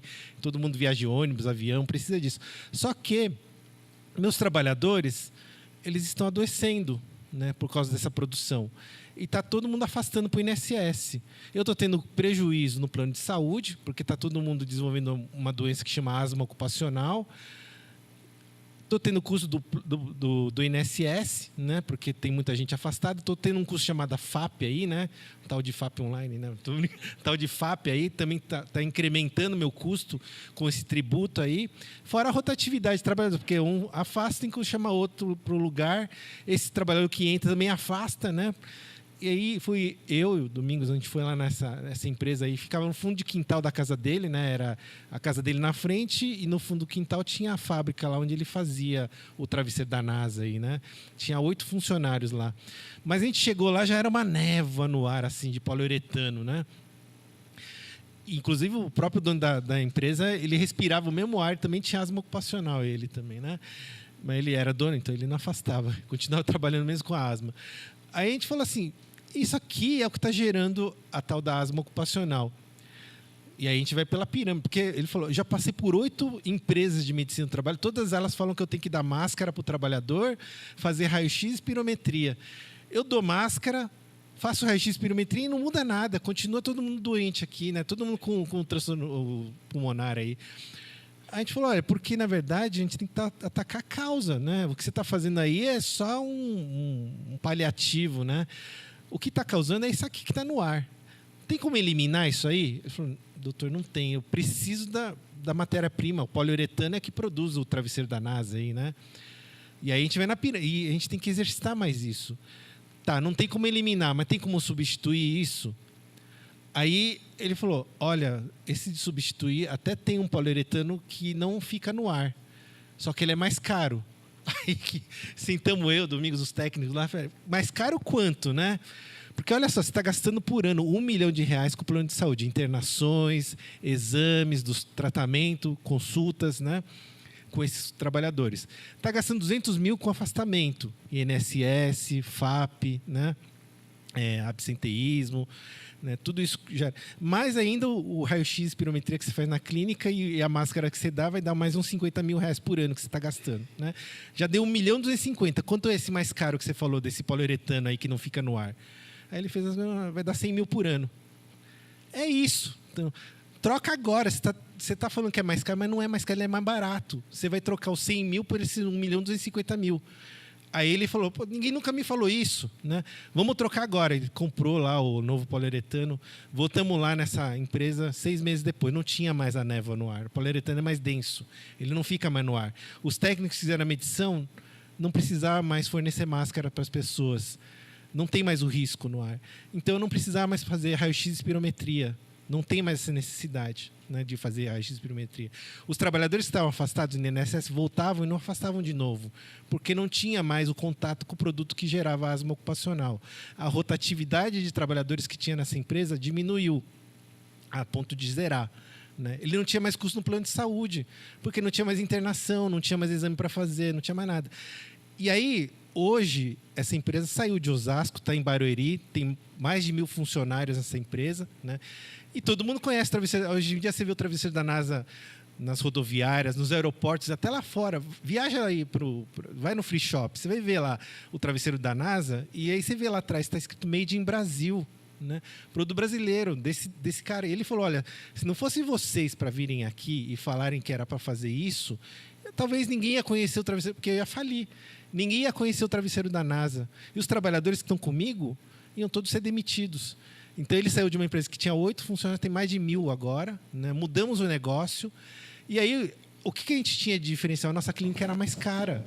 Porque a gente não dava só o exame médico, a gente dava uma solução para o empregador. Então, a oportunidade que tem quando você tem essa questão de avaliar fatores psicossociais e, no geral, é de você dar mais qualidade, porque os atendimentos que o Domingos... Quem conhece o Domingos aqui? O Domingos não atende... O menor tempo de consulta do Domingos é 30 minutos. Não adianta chegar para ele e faz aí em 2 minutos. Ele não faz. 30 minutos é o mínimo que ele tem, porque ele quer saber a história e orientar o trabalhador. E na clínica era assim, 30 em 30. Tinha que fazer assim, porque era para atender o Domingos. Então, eu tinha que aumentar a minha equipe de médicos, porque só o Domingos não dava. Precisava ter mais gente para atender. Então, o meu custo era maior. E esse custo eu repassava para o empregador. Aí tu vai falar, mas por que sua clínica é mais cara? Porque a gente não dá só o ASO. A gente não dá só o exame médico. A gente dá uma recomendação para vocês. E aí, todas as empresas que passaram por nós, eles falaram assim, prefiro pagar mais caro, mas eu entender o que eu preciso fazer para o meu negócio crescer. Essa empresa, por exemplo, tinha 8 funcionários, foi para mais de 1.000. Agora, eles não vendem só no Brasil, eles vendem para o mundo. Está aí nos free shops, né? Qualquer rodoviária, qualquer aeroporto, você vai ver o produto deles. Esse produto aí, agora não é só travesseiro de pescoço, agora é travesseiro de corpo, né? Tem bichinho também, tem concorrente, tem o FON, tem outro aí mais caro aí que é o Tempur, né? Que é aquele travesseiro de quase 30 mil reais aí, entendeu? Mas são os concorrentes dele. Mas ele está satisfeito, porque ele fala assim, olha, se eu não existisse, não existia Tempur, não existia FON, né? Ninguém ia saber dessa tecnologia, né? E a gente muda, né, o cenário do trabalhador, porque ele está num lugar mais seguro e saudável, fica mais satisfeito, trabalha mais, né, a empresa ganha, o consumidor ganha, porque tem um novo produto no mercado que ele não sabia, não conhecia, né? A sociedade ganha. E o médico do trabalho, dono da clínica, ele pode cobrar mais. Então, em vez de ele cobrar R$30 na consulta, ele pode cobrar 100, 150 a consulta, porque ele vai remunerar bem o médico examinador, vai trazer resultado para o empregador, né, o contratante, né? Todo mundo ganha, né? Acho que é isso, né? Perfeito. Obrigado, Fernando. Eu tenho aqui uma pergunta para o... desculpa. Eu tenho só uma pergunta aqui. Laís Soares está perguntando, acho que aqui, André, fica para você aqui, ó, na opinião de vocês, né, qual a melhor estratégia para convencimento da alta liderança sobre esse tema, né, convencer a alta liderança que os fatores aí de riscos psicossociais são importantes no ambiente de trabalho, uma vez que, ao olhar para o mercado, não se é notado um interesse genuíno neste assunto. Teste 3, 1, 2, estando.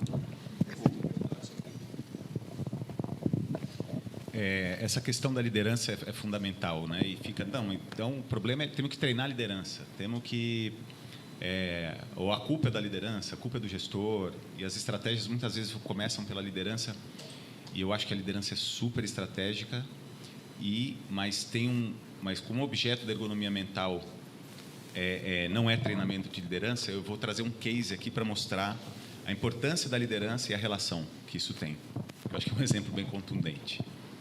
600 atendentes, uma empresa que eu atendi, com turnover altíssimo, muito afastamento, muita briga, muito ombudsman, comitê de ética, ouvidoria. E, André, é mimimi dos atendentes ou é perversidade dos gestores? É porque tem que ter um culpado sempre, né? Aí fiz uma análise ergonômica mental, fiz uma análise ergonômica considerando as questões psicossociais, que é um trabalho qualitativo. O RH fala quais são os produtos de RH, entrevistar os gestores, fazer grupo focal, olhar a dinâmica do trabalho, né? Que é o que o Dr. Fernando foi lá na fábrica, viu a névoa, precisa ir lá, precisa estar lá, não adianta aplicar questionário. E aí, para resumir, eles eram avaliados de duas formas, a qualidade do atendimento e a produtividade. A qualidade do atendimento era feita pelo pessoal da qualidade, 4 atendimentos por mês iam para o pessoal da qualidade, e vai lá, todo mundo tem 100 pontos. Errou português, perde 10. Não pesquisou direito o cliente, perde 10. Enfim, não foi resolutivo, perde 10. E você tem que ficar acima de 80 para ter sua remuneração variável e para você ter os seus critérios de promoção. Eram chamados de os qualinazi, os nazistas da qualidade. Por causa de uma vírgula, eu perdi minha remuneração variável. Os caras não têm coração. Aí eu troquei. Todo mundo tem 0. Atendeu bem o cliente, ganha 10. Pesquisou direitinho o cliente, ganha 10. Usou um bom português, ganha 10. Criei uma caixinha coringa. Nossa, representou positivamente a empresa diante do cliente, a gente nem tinha pensado nisso. Mais 10. Aliás, se essa caixinha começasse a se reproduzir, aparecer muito, ela virava uma outra caixinha fixa. E no final, uma caixa de texto que não valia nada. Olha, cuidado com a vírgula, porque muda o sentido da frase quando você não põe a vírgula aqui. Não esqueça de pesquisar tal aspecto do cliente, etc. e tal. Pô, agora o pessoal da qualidade enxerga o meu trabalho. A média de pontos ficou exatamente a mesma. O pagamento de remuneração variável ficou exatamente o mesmo, custo 0 nesse sentido. Só que agora o pessoal da qualidade enxerga o meu trabalho. Então, eu troquei um sistema de punição por um sistema de reconhecimento. E a produtividade? Era o supervisor que cuidava. Então, nas minhas pesquisas, uma das coisas que eu fiz foi uma lista de motivos de não cumprimento da produtividade. Bom, atendente, né? Primeiro emprego, às vezes sem graduação, tendência de morar na periferia, desabamento, alagamento, assédio sexual em casa, despejo, doença de parente, tinha um avô com demência, tinha que ficar trocando a fralda do avô. E aí, o que o supervisor fala? Não, vai lá, né? Vamos chamar a defesa civil, esquece a produtividade. Não, vai trocar a fralda do seu avô, pelo amor de Deus, vai. O supervisor, gente boa. Aí chega no final do mês, não cumpriu a produtividade mínima, que era lá os seus 40, 50 atendimentos por dia. E aí não ganha remuneração variável. De quem que é a culpa? Do meu supervisor. O cara falou para eu trocar a fralda do meu avô, agora não tem dinheiro para comprar fralda? Como é que resolve isso? Como é que a ergonomia mental resolve isso? Produtividade coletiva. Não tem que cada um fazer 40. Nós somos 10, nós temos que fazer 400. Ah, está desabando a casa dos nossos colegas. Gente, cada um faz 44. Vai lá, amigo. Aí o cara volta, sem perder a remuneração variável, cheio de gratidão e vinculado a todos nessa colaboração, e produz muito mais, inclusive. E olha só que interessante, como agora a gente tem autonomia para distribuir aqui os 400 atendimentos por dia, Rafinha, você que acabou de chegar, vai atendendo e vai zerando a fila. E se aparecer um caso para mim, que eu tenho mais experiência, já trabalhei em outros assuntos, e aí eu desato esses nós mais complicados. O Rafinha, que é novo, atende 200 por dia. O cara mais experiente atende 8 por dia. Mas juntos eles atendem 208, não 80. Deu um salto na produtividade. E isso, fiz várias intervenções como essa, nessa empresa, que era uma fintech, era uma startup, estava começando. Ela deu muito certo. Ela começou a crescer absurdamente. Aquela coisa, a gente ama trabalhar aqui, que cultura é essa? Tinha uma estratégia de bancarizar a classe C, D e E, que era muito legal, viabilizavam a vida financeira, bancarizavam pessoas que não tinham acesso a cartão de crédito, a financiamento, para fazer seu carrinho de pipoca, para começar a gerar economia. E a coisa foi indo, chamou a atenção, foi comprado por um banco maior. Aí vem o papel da alta liderança. Primeira medida, vamos trocar o C-Level. Aí trocou o C-Level. Inclusive, a moça que tinha me contratado foi mandada embora. Mas eu fiquei lá. E aí chegou uma nova diretora de RH, com sangue nos olhos e faca nos dentes. Falou, nossa, que cultura incrível, olha que produtividade, olha que, nossa, que números interessantíssimos, nossa, André, o seu trabalho é muito legal. Mas agora eu queria fazer um ranking e mandar embora 5% para tirar o pessoal da zona de conforto. Eu falei, não faça isso, por favor, não faça isso. Não, como não faça isso? É o que eu sempre fiz, sempre foi assim. Me contrataram, me trouxeram para cá para fazer isso. E aí, descambou e os números começaram a piorar e a produtividade caiu. Então, aí que está.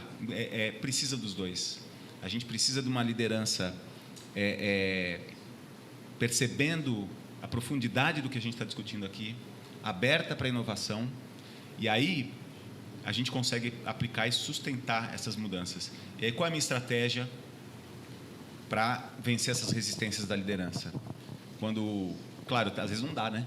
Às vezes, não, o André abraça a árvore mesmo e é comunista e contra o capital, tudo bem, então vou para a próxima. E aí na próxima tem uma certa abertura. E aí está na dúvida, me dá uma área pequena aí, vamos construir um case interno, vamos pegar essa área aqui, ó, vamos fazer diferente, como se fosse apartado, e vamos fazer uma análise ergonômica mental, vamos fazer as mudanças organizacionais para engajar as pessoas, para as pessoas verem propósito no trabalho, para elas serem reconhecidas, não só pela entrega, mas também pelo esforço e pela evolução delas, que são coisas ligadas à ergonomia mental. E a gente cria um case, e aí é uma explosão de produtividade, alegria, de colaboração, de vínculo, e a coisa dá muito certo, e é bom para todo mundo. Aí o gestor que estava do lado, pô, legal, pode fazer aqui também. E aí a gente vai... Então, a estratégia que eu uso hoje dependemos muito dessa abertura da alta liderança, e quando tem uma resistência, deixa eu mostrar aqui, ó, se der tudo errado vai custar quanto, tá vendo? Então vamos só tentar aqui. E aí cria um case de positivo e aí a coisa começa a cascatear para o resto. Legal. Me dá uma chance, né? Dá uma chance. Bom,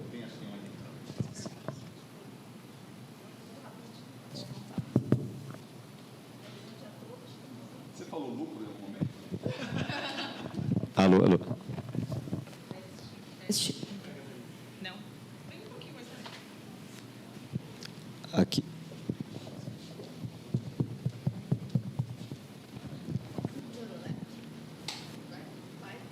Aqui, pega esse aqui, Ju.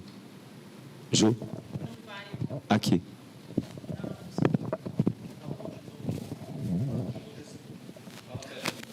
Alô? Agora sim. Bom dia a todos. Meu nome é Solange, eu sou médica do trabalho. Essa discussão me trouxe uma memória de uma discussão que eu tive anteriormente, essa semana, muito procedente com o assunto. O problema, né? A ação do médico do trabalho. E aí veio alguém, né, e falou, se nós lembrávamos, né, sobre Alain Wisner. Alain Wisner, né, um dos fundadores da ergonomia, e ele falava, né, sobre a construção do problema. E o médico do trabalho, ele tem essa ação. Ele recebe um problema e, geralmente, já vem uma solução da alta direção.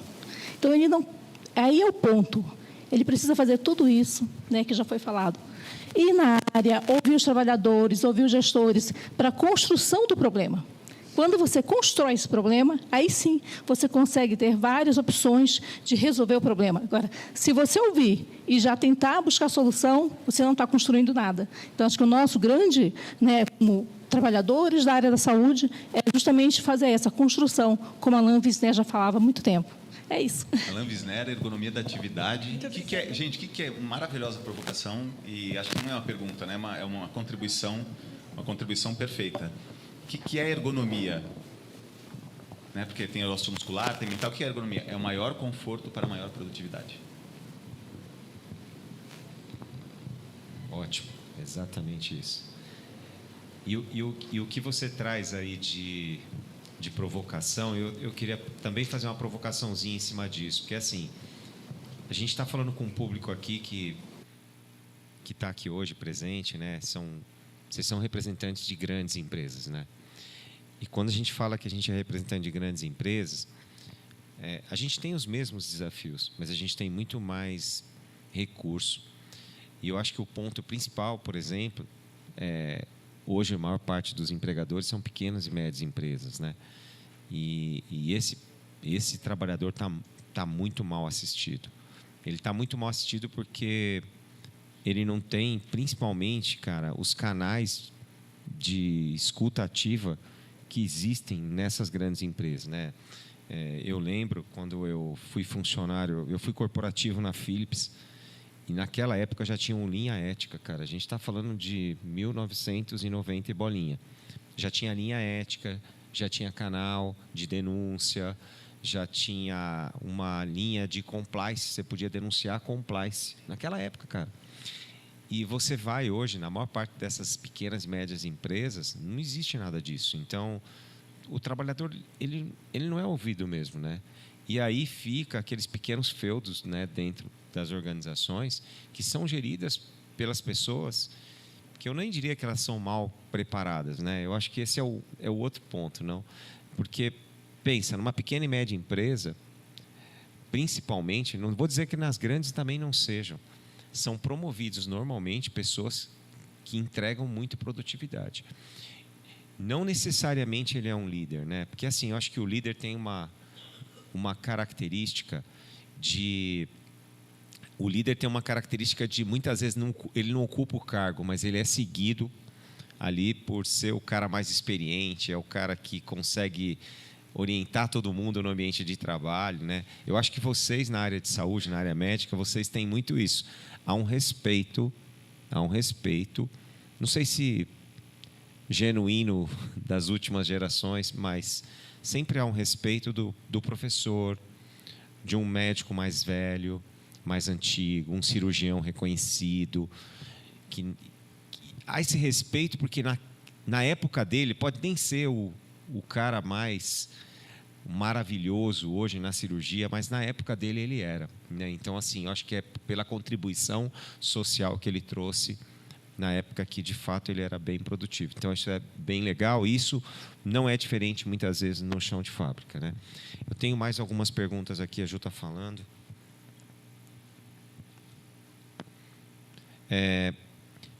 Aqui tem uma pergunta de eu acho que é uma empresa chamada Ponto Contábil, certo, Ju?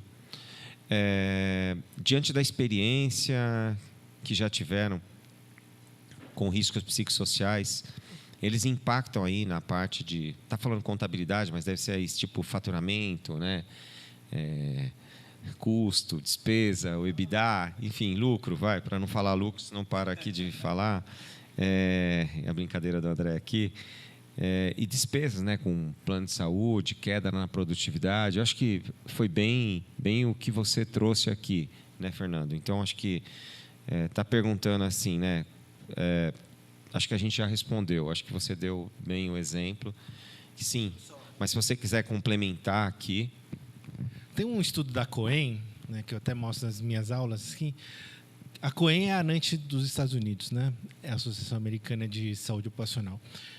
Que mostra que das 500 empresas que têm melhores valores na Bolsa de Valores americana, são justamente as 500 empresas que mais promovem a saúde e que têm ambientes de trabalho mais seguros e saudáveis. Então, o que a gente está falando aqui da implantação da NR1 é justamente isso. Se você quer ter uma empresa que seja mais lucrativa, mais produtiva, mais saudável e que gere satisfação para o trabalhador, basta seguir o que está sendo falado aqui nessa mesa, né? Você conseguir fazer isso na sua empresa, certamente sua empresa no futuro vai ser valorizada. Os investidores hoje em dia, eles só investem quando eles veem um indicador que chama GRI. Não sei se já ouviram falar do GRI, né? Que é o Global Report Indicator, né? Então, o investidor, antes de investir um dinheiro, ele vai olhar como é que está o GRI dessa empresa.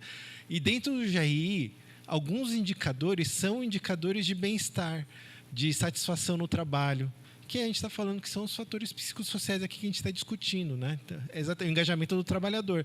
Se ele vê que esse indicador está ruim, ele fala, não é a hora de investir nessa empresa não, entendeu? Vou ter que esperar um pouquinho. Então, se você é empresário e está assistindo essa live aqui, essa conversa aqui, ou vai assistir no ano que vem, então feliz ano novo para você também, entendeu? Se você for assistir isso aqui ano que vem, saiba que se você quer um investidor na sua empresa, precisa ter bem-estar, precisa cuidar da saúde do trabalhador aí também. Ó, o André lá. Fantástico. Vai lá. Eu vou só abusar e fazer propaganda, né? E pode me contratar. Eu tenho uma consultoria de saúde mental para as empresas, né? É só procurar André Fusco, né? Tem meu site, andrefusco.com.br, porque aqui está todo mundo CLT, né? Ou, né? Eu não. Legal. Bom, quero agradecer aí. Foi ótimo, né? A gente podia ficar falando sobre esse assunto muito tempo aqui. Hoje eu queria aproveitar esse momento aqui. A gente queria fazer aqui um mimo aqui, uma homenagem para vocês. É isso, Ju? Vamos lá? Me traz aí, que eu vou entregar.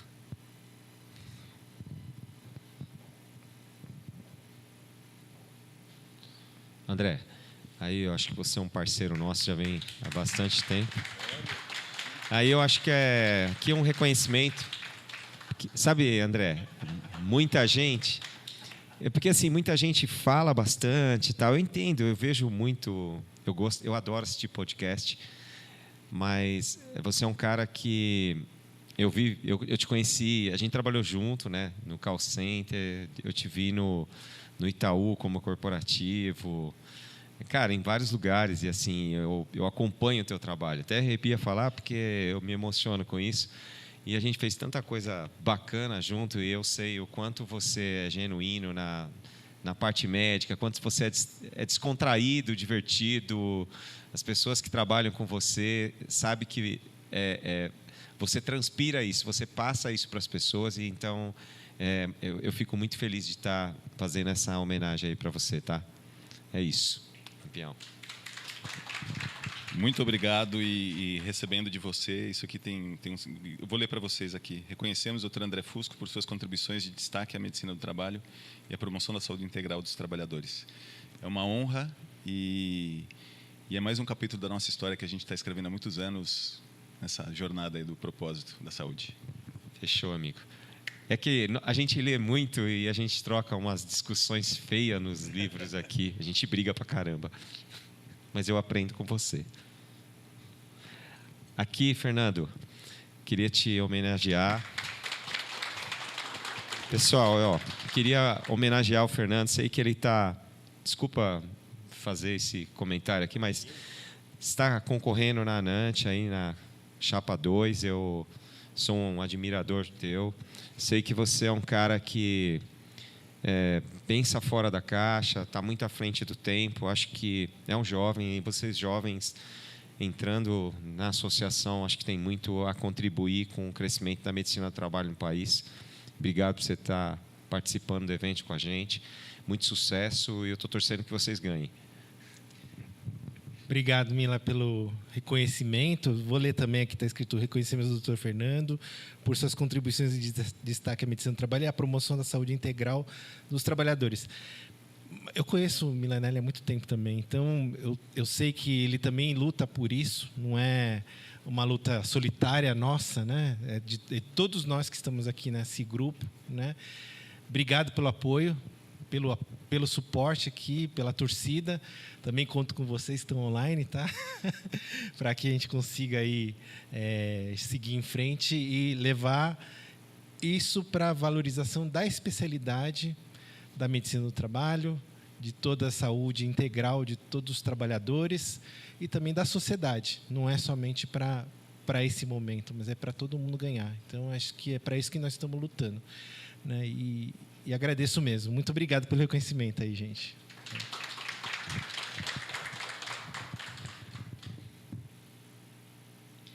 E aí, Zé, não podia ser diferente, né, cara? Você é um cara que está na qualidade de vida aí há bastante tempo. E eu sei do teu trabalho, a gente está fazendo esse trabalho junto em algumas empresas, fazendo vários cases.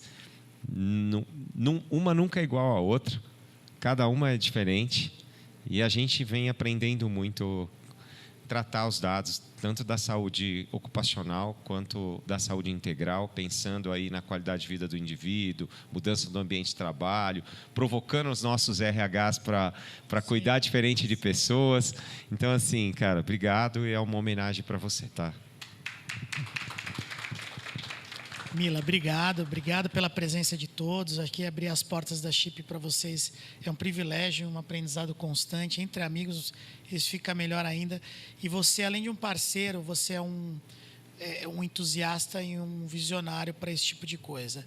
Nós fizemos alguns eventos para vários RHs aqui, falando sobre o tema, provocando, e a cada vez eu vejo o seu interesse genuíno em querer fazer o correto. Eu nunca vi você se dobrando a modismo e nem mercado. Vejo você extremamente ético, capacitado, fala o que precisa ser falado e é reconhecido por isso. Então, para a Chip é um motivo de orgulho, né, ter você como um grande parceiro, ter o LG, né, junto, FAP Online nesse processo e principalmente nessa jornada de construção de valor, né, num mundo onde as coisas andam um pouco confusas, né, ter parceiros como vocês é um reforço do nosso propósito, do nosso caminho. Obrigado aí pela parceria, estamos juntos nessa. Obrigado, Zé. É muito legal porque assim, a área de saúde e segurança sempre está meio perto de RH, né? E o RH olha muito pouco para a gente, né? Então, estou batendo muito nessa tecla já há muito tempo. E eu acho que agora o fato de estar dentro da LG, eu estou sendo um provocador dentro das áreas de RH, porque e do nosso lado também tem um desafio, porque tanto o médico quanto o engenheiro de segurança, né? Eu acho que é um ponto importante para trazer isso na nossa fala, né? Tem muita dificuldade em conversar nesses níveis. A gente precisa estar mais perto do CEO, C-Level. A gente tem conteúdo para conversar sobre isso e provocar a organização no sentido de a gente buscar mais esse engajamento, construir melhores esses valores junto com as lideranças, né? Até porque não tem culpado, né? Tem aprendizado, né? A gente precisa aprender junto com todos eles, né? Então, obrigado, Zé. A gente tem essa missão, né? E a gente vem provocando aí os RHs, provocando positivamente, né? Para olhar um pouco mais para a saúde. E não poderia ser diferente aqui. Eu queria homenagear, para mim, eu queria te chamar aqui, Ju. A Ju é a nossa médica do trabalho, Juliana. Para mim é uma honra ter a Ju. A Ju não gosta dessas coisas de aparecer, ela fica tímida, ela detesta isso, mas a gente foi, essa semana passada para essa semana, a gente fez vários eventos juntos, nós fomos na Petrobras, e a gente foi em vários lugares, e a gente está conversando muito.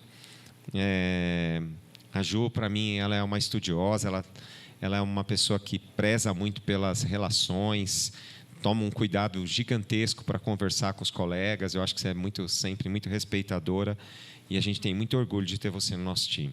Obrigado.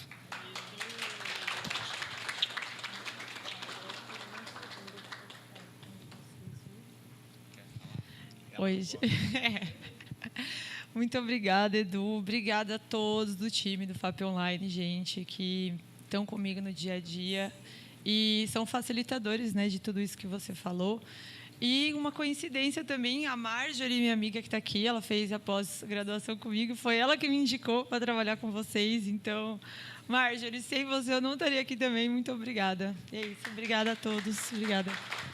Obrigado, Ju. É isso.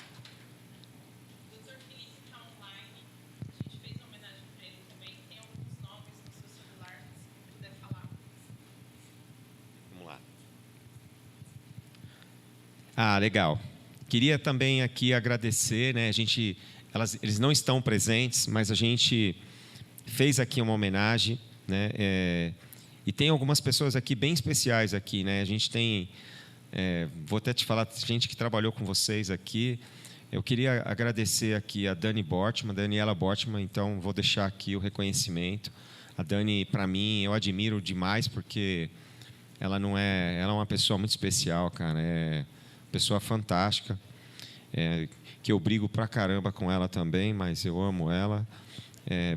A gente discute pra caramba, mas a gente tem boas discussões. A Érica, né, Takano aqui, que também está na baia. A Érica também. Érica, brigo muito com você, mas eu te amo, eu gosto muito de você. A gente discute positivamente. Eu acho muito legal isso, porque a gente se respeitar, né, profissionalmente. E essa homenagem aqui, tanto para a Daniela Bortman, a Érica Takano, também o Dr. Cássio, né, é um príncipe, cara. Um cara sensacional. O pessoal a Luciana também, doutora Luciana Gomes, da Bayer. A gente faz um trabalho muito... Dr. Cássio Pontual e a Luciana Gomes, a gente faz um trabalho muito, muito alinhado, muito... eles são incansáveis, né, de buscar coisas novas, inovação. Foi lá que eu escutei falar da gestão da felicidade há 5 anos atrás e achei que eles eram loucos, né? Então, olha como eles estavam certos, né? E eu aprendo muito com essa turma. Queria também agradecer, e não está aqui presente, Michel Esper, filho também. O Michel é da FENSA. Michel também é um guerreiro, um cara que não atende em 5 minutos. Perfeito? Ele vai nos 30 minutos também. Michel é um cara que preza pela qualidade, é um gentleman e gosto demais dele. Roberto Sasaki. Roberto é o do Itaú. Então, o Roberto é o cara que mais usou a nossa plataforma, cara. Interessante isso, cara. Aí uma homenagem a um cara que criou os protocolos. A gente colocou os protocolos deles todos em sistema UJA até hoje, está renovando, mas está usando os protocolos dele. É um cara sensacional, cara. O cara é um artista mesmo.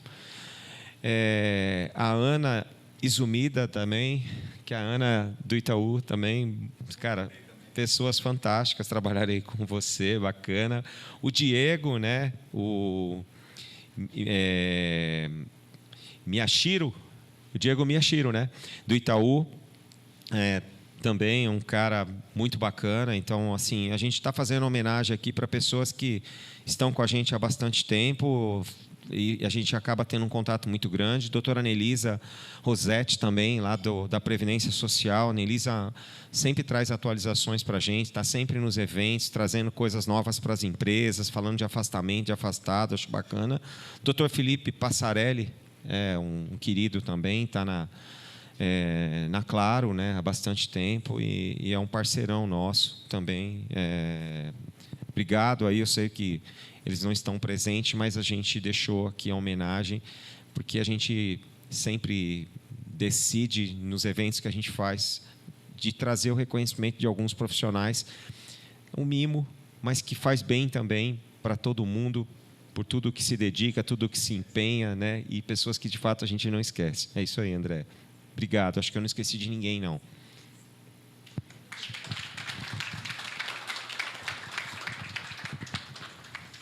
E agora eu convido vocês para a gente tomar uma champanhe aqui, tomar um café, tirar uma foto.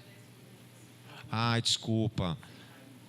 Olá, pessoal, vocês que estão aí no YouTube, obrigado por ter ficado com a gente até agora. Espero que esse conteúdo tenha trazido aí boas reflexões para vocês. Até eu vou assistir depois para ver se ficou bom, se a gente falou muita besteira aqui ou não. Obrigadão. Estamos juntos, saúde e segurança, a gente não divide, a gente multiplica, a gente aprende todos os dias e não há concorrência, não há nada nisso, né? Eu acho que a gente trabalha por um mesmo propósito. Obrigado a todos aí. Feliz Ano Novo.